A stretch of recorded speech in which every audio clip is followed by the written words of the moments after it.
चलाया गया स्वच्छता अभियान हर भारतीय के दिलो दिमाग में बस गया है और स्वच्छता अभियान के लिए हर इंसान कुछ न कुछ भरसक प्रयास करता है और साथ ही ईडीएमसी ने भी काफ़ी प्रयास किया है, काफ़ी कोशिशें की है। हमारे साथ डैम्स कमेटी पूर्व दिल्ली नगर निगम के चेयरमैन वीर सिंह पंवार जी हैं। उनसे बात करते हैं कि डैम्स का दिल्ली पर्यावरण प्रबंधन समिति का अहम किरदार होता है पर्यावरण को शुद्ध करने में, पर्यावरण को साफ सुथरा बनाने में।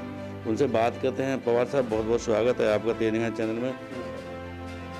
जिस तरह देखा गया है कि देश के प्रधानमंत्री का ये सपना था जो साकार होता जा रहा है, इस सपने में हर इंसान अपने अपना भागीदारी निभा रहा है, चाहे वो किसी पार्टी से चाहे कहीं से भी है, लेकिन वो स्वच्छता और साफ सफाई को अपनाता जा रहा है।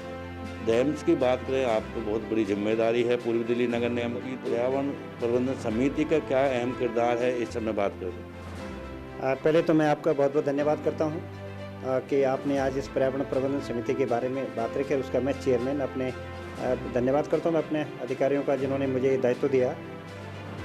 बेसिकली पर्यावरण का मुद्दा आपको पता है दिल्ली में बहुत भयंकर रूप से, और ख़ास करके जो हमारा ईडीएमसी क्षेत्र है, नॉर्थ और साउथ दोनों डेंस पॉपुलेटेड क्षेत्र हैं, बहुत ज़्यादा पर्यावरण की नुकसान यहाँ पर है। उसमें अहम रोल बन जाता है हमारी कमेटी का। दो तरह से इसमें हम लेते हैं। एक तो जो कूड़ा प्रबंधन का, जो घरों से कूड़ा निकलता है, जो पिछले सालों हम 1200, 1400, 1600 मीट्रिक टन बेचते में 2400 मीट्रिक टन कूड़ा हम सारे पार्षदों की मेहनत के कारण से हर वार्ड से ये कूड़ा इस सिविल साइड पे जाता था। उसमें एमएसडब्ल्यू 2016 का जो रूल था कि आपने कूड़ा ज़मीन पर ढलाव घर पे नहीं आएगा, क्योंकि प्रधानमंत्री जी और जो पर्यावरण मिनिस्ट्री था कि जो कूड़ा पड़ा रहता है उससे पर्यावरण बहुत दूषित हो रहा है, लोग बीमार हो रहे हैं, मच्छर और इस तरह से बीमारियां पनप रही हैं। तो कूड़ा को जब समाप्त कर लेंगे तो बहुत सारी बीमारियों से रोकथाम हो जाएगी। इस कारण एमएसडब्ल्यू 2016 का रूल हमने भी ईडीएमसी में लागू किया, और सर्वे मेयर ने, स्टैंडिंग कमेटी और नेता सदन ने मिलकर के हमने ये टेंडर कराया था कि कूड़ा मशीन से मशीन वैज्ञानिक तरीके से इसका हल हो। इसलिए मेट्रो वेस्ट कंपनी को हमने ये कॉन्ट्रैक्ट दिया, और ये हमने 9 साल का कॉन्ट्रैक्ट दिया, और अभी फ़िलहाल हमने 21 वार्ड में इसको चालू कर दिया है। 21 वार्ड की रिपोर्ट पॉजिटिव आने के बाद, और वहाँ पर क्या परिवर्तन देखे हमने, कितने ढलावर हमारे मुक्त हो गए हैं। रोडों पे जो जहाँ जहाँ जगह जगह लोगों ने कूड़ेदान बनाए थे, वो कूड़ेदान समाप्त हुए नहीं हुए हैं।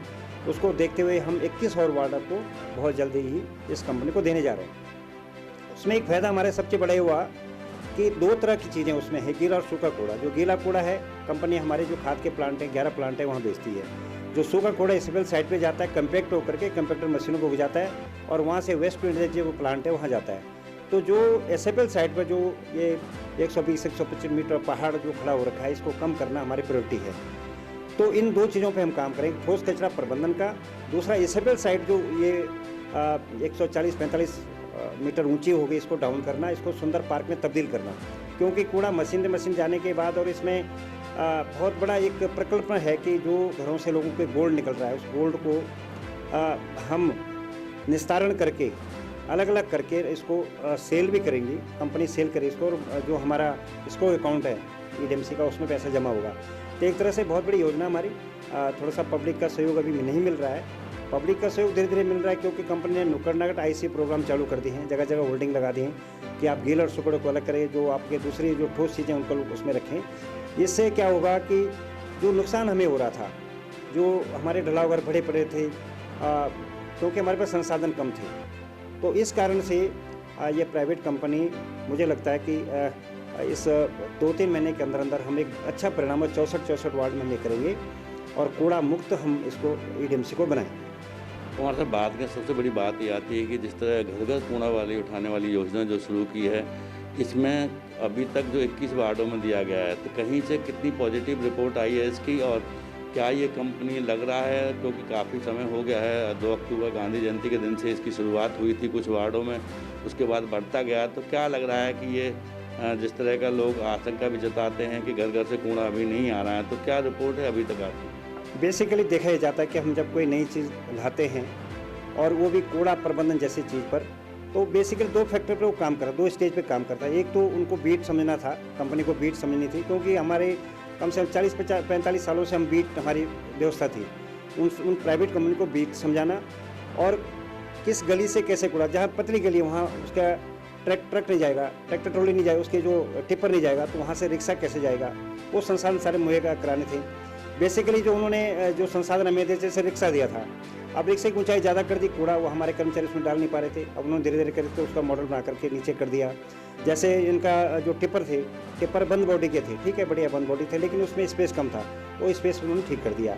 कंपैक्टर मशीन थी, अब बड़ी गलियों में तो जा नहीं सकती, छोटी गली में बड़ी गली में कंपैक्टर मशीन जाएगी, जो ढलावकर थे, इसलिए क्या कर दिया हमने कि वो एक पॉइंट बना दिया, उसके बड़े बड़े डस्टबिन रख दिए, उसमें वो कूड़ा सब लोग डालेंगे और कंपनी की जो गाड़ी आएगी उसको उठा के कंपैक्टर मशीन डाली और वो इस तरह करेगी। अभी जो देखा गया वाकई बात सही बात है कि जो हमने तो योजना घर घर से कूड़ा उठाना के लिए हमने योजना है हमारी ये, और हम कर भी रहे हैं, पहले भी करते थे, लेकिन पहले क्या टिप्पर आता था, आप सायरन बजाता, इसमें क्या होगा, इनके कर्मचारी डोर की बेल बजाएंगे और आपसे डिमांड करेंगे आप कूड़ा दें, और ताकि उसको रोज़ समुचित ढंग से उसको गाड़ी में डालें। अभी कुछ वार्डों में तो कम से कम जो 21 वार्डों में है, 12-13 वार्ड में तो ये घर घर से कूड़ा उठाने का काम 45-50% करीब चालू हो गया। जो कुछ वार्ड रह गए हैं, जैसे डेंस पॉपुलेशन है, मैं सादरा नॉर्थ की बात करूं, जहां गलियों में अभी लोग समझे नहीं हैं और एक घर से बहुत 4-4, 5-5, 6-6 फैमिली रह रही हैं, तो थोड़ा वहाँ प्रॉब्लम है, लेकिन वो धीरे धीरे IC प्रोग्राम करें, लोगों को समझा रहे हैं, और फिर कर्मचारी जैसे कंपनी तादाद बढ़ा रही है, मुझे लगता है कि बहुत जल्दी हमने घर घर से कूड़ा उठा दिया। सबसे बड़ी बात यह है कि जैसे आपने बताया कि इन्होंने जगह जगह कुछ पॉइंट बनाए हैं जहाँ पर कि अपना जिसमें कूड़ा डालेंगे वो एक डंप कोई बड़ा वहाँ पर कूड़ेदान के टाइप में रखा गया है, लेकिन अभी भी लगता है वहाँ पर शिकायतें आती हैं कि लोग उसमें कूड़ा नहीं डालते, तो कितनी जागरूकता की कमी मानते हैं, क्योंकि बाहर कूड़ा पड़ा रहता है। बिल्कुल आपने अप टू पॉइंट पूछा, क्योंकि मैंने जब सर्वे किया, मैं भी विजिट करने जाता हूँ चेयरमैन के नाते, पार्षदों के साथ में जाता हूँ, मुझे भी लगता है कि जहाँ कूड़ेदान वहाँ कूड़ेदान के नीचे लोग डाल देते हैं। उसमें 2 तरह के लोग हैं, एक तो जो कूड़े बिना रैक पिकर्स हैं, उनको वो असुविधा होती है उस ड्रम के अंदर जाने में, जो तो वो जाके बिखेर देते हैं कूड़ा, वो हम वहाँ पर अब एक कर दिया कि मैंने स्पेशल EDMC के अधिकारियों को निर्देश दिए हैं कि हर ढलाव करके बाहर उन कर्मचारी होना चाहिए, उनका कर्मचारी तो लोगों को समझाएगा, 2-4 बार समझाएगा तो लोग मान जाएंगे, जो कूड़ा रैक पे कर से भैया तुम उसके अंदर छटनी करो, बाहर नहीं निकालेंगे, तो वो तो वाकई सही बात है, आपकी बात बिल्कुल उसमें कोई दो राय नहीं कि आपने सही बात उठाई है। लेकिन आगे आने वाले समय में मैंने निर्देश दे दिए अधिकारियों को, कंपनियों को, कि आपका कर्मचारी ढलाव घर पर मौजूद रहना चाहिए, 2 शिफ्टों में 3 शिफ्टों में मुझे कूड़ा ज़मीन पर नहीं चाहिए। सबसे बड़ी बात एक और उठ के आती है कि अब इसके बाद आपके ढलावघर खाली हो जाएंगे, अब वो बेकार पड़ेंगे, उनको किस यूज में काम लाएंगे? बहुत अच्छी बात पूछी है। भारतीय जनता पार्टी का एक कॉन्सेप्ट है, ऊपर से अधिकारियों का निर्देश हमें, कि बस्ती के बीच में ढलावघर था और पूरी बस्ती उससे दूषित होती थी, अब वो खाली हो गए हैं, तो उनका लाइब्रेरी या रिक्रिएशन सेंटर या सीनियर सिटीजन कोई पब्लिक यूटिलिटी के लिए हम वो दे रहे हैं। ये ऊपर से मेरे निर्देश भी हैं, और वो लिस्ट मेरे पास आने कितने ढलावघर हमारे खाली हो गए हैं। जैसे कोई फंड्स की व्यवस्था होती है तो उनको हम सुंदर बना करके, और वहीं के लोकल रेजिडेंट वेलफेयर को या लोकल लोगों को या कोई NGO को ही होगा या सीनियर सिटीजन को हम उसको सब ढलावघरों को देंगे। अब लास्ट में मैं ये जानना चाहूँगा कि जिस तरह देखा जा रहा है काफ़ी महीने हो गए हैं, तो कहीं ना कहीं मानते हैं कि अभी लोगों को जागरूक करने के लिए कंपनी पीछे है, प्रचार प्रसार में कंपनी पीछे है, उसको आगे आना चाहिए, क्योंकि अक्टूबर से लेके बात करें तो हम जनवरी आ गई है, अब तक तो जो ये कार्यक्रम था पूरा उस पर आ जाता, क्योंकि स्वच्छता सर्वे अभियान भी आपका थोड़ा पीछे हट गया, मार्च में होने वाला है, वो तो जनवरी में होता, उसमें काफ़ी दिक्कतें होती, तो क्या कहना चाहिए?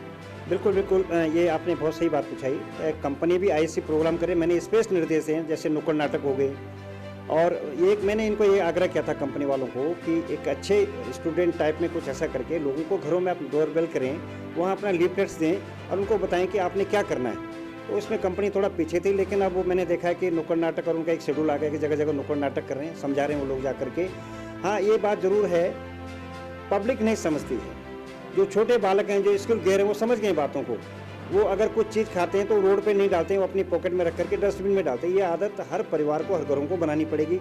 और माननीय प्रधानमंत्री जी ने स्वयं लाल किले के प्राचीर से जब बोला था, तो हम सबको समझनी चाहिए बात को। लेकिन हो सकता है कि हिंदुस्तान के हम थोड़ा आदमी जब तक डंडा नहीं पड़े, तो हम कर रहे हैं कि अगर कहीं पर किसी ने कूड़ा डाला या प्रॉपर ढंग से, तो उस पर चालान हम करेंगे। एक चीज़ तो है। दूसरा, आपने एक विषय बहुत बड़े जो ये सर्वेक्षण आ रहा है, ये सर्वेक्षण हमारे जीने और मरने का प्रश्न है, पर्टिकुलरली मेरे लिए, क्योंकि मैं दूसरी बार डैम चेयरमैन बना हूँ। इस बार मैं प्रॉमिस करता हूँ कि EDMC की रैंकिंग अच्छी आएगी, क्योंकि जितने मूत्रालय हैं, शौचालय हैं, जहाँ WC हमारी, वहाँ निर्देश दिए गए हैं कि वहाँ 24 घंटे आपका आदमी रहेगा, साफ रहेंगे। कोई टूटी टूटी कुछ तो डिपार्टमेंट देखेगा। इंजीनियरिंग डिपार्टमेंट को बोल दिया गया है कि इस बार जिम्मेदारी असाइन होगी। पिछली बार तो 47 में 46 आई और कुछ किसी का नहीं हुआ। इस बार बोल दिया गया है और स्पेशल मैंने आग्रह भी कर दिया सब अधिकारियों को कि बाद में कोई सिफारिश करने इधर उधर न जाए। मैं वो आदमी सस्पेंड होगा जो जिम्मेदार रहेगा, चाहे उसको एसआई हो, एसएस हो, एक्सीएन हो या चाहे ईएनसी हो। कहीं पर कोई कमी नहीं, फंड्स की कोई कमी है तो आप बताएं। इन चीज़ों के लिए तो हम कर सकते हैं कि पब्लिक यूटिलिटी हम चाहते हैं कि स्वच्छता सर्वेक्षण में हम अव्वल हैं। दिल्ली को स्वच्छ रखना बहुत ही टेढ़ी खीर है, एक पूर्ण हमारी रोजाना की समस्या है। इसके लिए दिल्ली में एक कंपनी का भी सहारा लिया गया है। उस कंपनी के माध्यम से भी दिल्ली में स्वच्छता अभियान को चलाया जा रहा है। और अब बात करें ईडीएमसी की, तो ईडीएमसी में जिस तरह से अभी डेम्स चेयरमैन से हमारी बातचीत हुई, उन्होंने बताया कि इस बार जो स्वच्छता सर्वे होगा उसमें ईडीएमसी अव्वल नंबर लेके आएगी। इसके लिए ये पूरे भरसक प्रयास कर रहे हैं और जहाँ तक हो सकेगा वहाँ तक ये लोगों को समझाने के लिए और जो कंपनी इनके साथ इन्वॉल्व हुई है उसके द्वारा स्वच्छता और सफाई का विशेष ध्यान रखेंगे। अब देखना ये होगा कि ईडीएमसी का इस बार अव्वल नंबर आता है, क्योंकि दूसरी कंपनी भी इन्वॉल्व हो गई है। कंपनी के साथ मिलकर जब ये बीड़ा उठाया गया है तब देखने वाली बात है कि ईडीएमसी का नंबर क्या आएगा, ये आने वाला समय बताएगा। कैमरामैन प्रिंस के साथ योगेश सोलंकी, तेज निगाहें, दिल्ली।